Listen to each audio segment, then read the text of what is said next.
I've got to figure out in my own way how to get into this feeling, this feeling of wanting to stop time and so forth.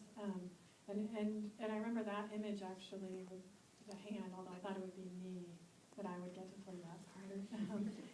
That was the very first image, and it was in a short story, and then it was in a performance, and then that performance evolved into this movie. We have some time for questions from the audience, so I'll open this up. Don't be shy. Oh, sorry. Oh, wow. And I was wondering if you had the movie in mind when you were performing it, or when you were creating Right. it. Do you remember any elements from Absolutely, it? yeah, I love that performance. Okay.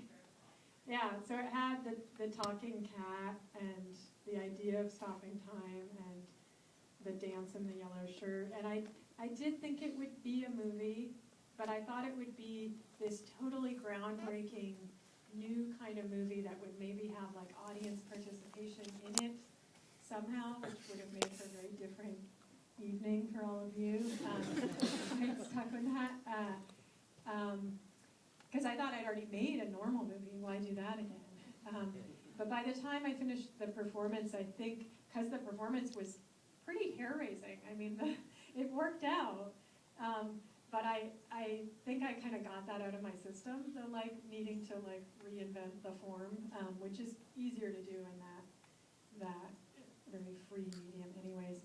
And yeah, by the time I was done with that, I was like, well, maybe it would be pretty challenging as it is just to kind of keep the freedom of these sort of unreal elements, but bring it into a real narrative. And that became the sort of the thing that pulled me into making the next movie. Right here in the aisle. As you move through all these phases of, conceiving and making and doing and then, moving into this phase, how does it shift how does your creative process, change or? Right. I've been trying to form this question for a while. No, right. The seeds of your original. Right. Well, it is all really different. I mean, writing, it's so internal, and it's just, it's also not that interesting. You can't really talk about it. You can't do a Q&A on your writing process because it's just so boring, really, in a way. But in another way, I think I really love it because it is so private, and I'm like sitting in I have a bed in my office, so I can write in bed. I feel that I'm just like, not very professional, or it keeps it feeling sort of free. And then you're working with a crew, all these people. Well, first there's getting financing, and that's just horrible and not creative, and you just feel like you're betraying yourself times a million, and just to get the money to do it. And yeah, then the part with the crew for me is it's like great because you have these people who are so much better than you at all these things, but for us, I'm one of those kind of shy extrovert people, so it's awkward for me. It's hard to be like the host of the party and say hi a lot, and so then editing is very comfortable. This may not even be what you were asking, but anyways, and so on and so forth. Maybe I should answer another question. Oh, you're on the aisle, please, in the back. When you were younger, did you know that you'd be making movies? When I was younger, did I know I'd be making movies? It was the first thing it was the first idea in high school. Sort of the whole independent film thing was just starting with like, She's Gotta Have It, like by Spike Lee, and Sex, Lies, and Videotape, and I followed all that. Like I read those articles in the newspaper, and I thought, yeah, I think I'll be a director. Not then I just didn't follow the normal course. I mean, I did make short films and do all that, but I was doing all these other things too. And I saw it all still as being a director, doing that original thing. I just don't like school. I don't like mentor. I don't know, like the whole, anything involving like a hierarchy didn't work out. So that's in some ways like dictated, I gravitated initially to performance, I think, because I didn't need permission. You can just act it out. And as long as you have a space, if there's less, there's money making more. Given that you made so many short films of your own, is there anything that's been hard to sort of give up control or give up like the direct creation in terms of working with the crew? Well, the short films had a crew. I never think of it as giving up control. I mean, these are like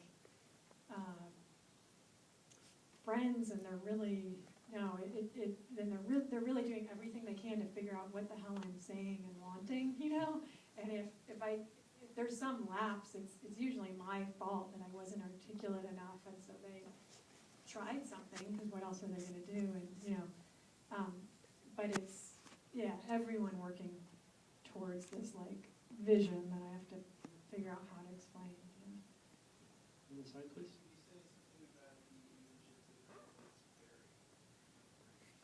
Right, the buried girl image. Say something about it. Well, that's one of the more mysterious things to me. It's not the first time I've made something with that image. I did a whole performance called The Swan Tool about a woman who buries herself in her backyard and then goes on living. I knew, as far as this movie goes, I knew there needed to be some point where my character realizes that there is a little girl that needs to be watched, and it's not herself. It's a real little girl. And so I could have done any number of things to have like that moment. I mean, that's the moment when my character kind of wakes up almost out of the trance she's put herself in.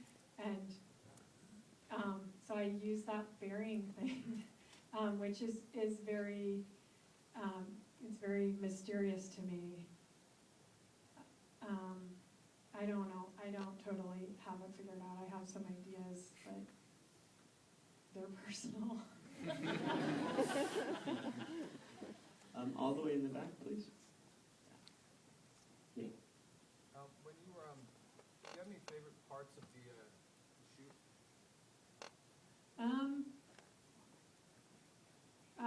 It's funny. There's a scene I really enjoyed shooting, and I didn't enjoy much of it, to be honest. Like I was sort of haunted, much like my character. I kind of just went into a little hell all through the whole thing. But I remember there's a scene that I cut that's now online, and I'm sort of happy that it went online, because I thought, I remember thinking like, maybe this movie will be good, as I did this scene, which you can see online. It's on a website called Nowness. That was probably the highlight. What's that? Yeah, I put all the distractions under bowls, and then put those bowls under the legs of the table. And it was. I probably enjoyed it because it was like a little performance within the movie, but that was the reason why it didn't work too. It was sort of too much of a set piece, and no one understood it. We've only got time for a couple more questions, so just right here in the middle, please. Whether writing or working on a film, if the subject matter ever gets too somber, do you find yourself trying to inject elements of humor, or does that just naturally come to you to make it feel right? I think I worked on, with this one, it was like, I was so kind of addicted to the laughter from the first movie, and I thought, you're not going to be a very good artist if you don't get over that good feeling. So I had in mind from the get-go that it would be sort of like that, but then it should shift, and you should end up in a place that was very different, and the laughter in a way should stop, that there could still be surprise, because I like that feeling is very useful, but that it wouldn't exactly be like laughing surprise. And that's, yeah, so but it is sometimes hard not to make things funny. Like as I'm writing, it's fun. It's fun to be funny, even just alone in my room. But yeah, it's best when it's really like in service. That wonderful old man who played the moon. Yeah. How did you find him? Yeah, and played Yeah. himself. I met him the same way that Jason meets him, which is through the Penny Saver Classifieds. I was doing a totally unrelated project in a way to take a break from the movie where I interviewed people selling things through the classifieds. And I was curious about who doesn't have computers, because if they did, they'd be using Craigslist. And so, yeah, I met all these people, and Joe was one of them. And he, here I was trying to take a break from the movie, and there were just so many weird resonances. And those cards are his own. I mean, that whole part is real. Like, he's improvising. I would say, like, okay, now sell him this hairdryer. Because I didn't read the script, he was just, and anyway, so that was to me, that was sort of such a great challenge to try and put a real person in the movie as himself, but that wouldn't matter to the audience, that he would just be part of the fiction. And then, then I had the idea that he would play the moon, who was supposed to be an old man anyway, so I was like, well, how can there be two old men? That's confusing.